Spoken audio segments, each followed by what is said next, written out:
Nagkaalaman na nga na si Meghan ang nagsabotahe kay Jenny.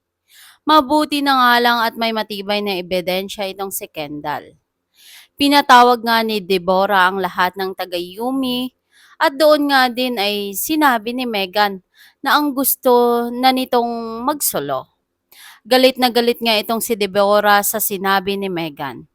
Sabi nito ang kumpanya nga daw ang nagpulot dito nang tinapon nga daw ito ng Lexi.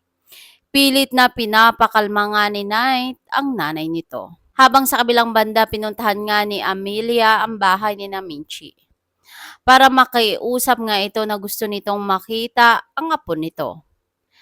Sa una nga ay ayaw nga ni Minchie. Sabi nito ay pagod na nga daw ito makipaggulo.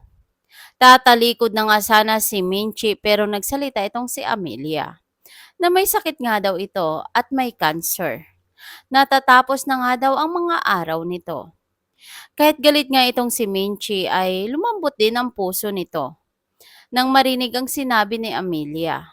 Kaya pumayag nga ito sa gusto ni Amelia sa isang restaurant nga ay nagkita si Amelia at itong si Jenny. Kinagulat nga ni Jenny nang makita ang lola nito. Niyakap nga agad ni Amelia itong si Jenny. Kaya susulitin nga ni Jenny at Amelia ang mga natitirang araw nito.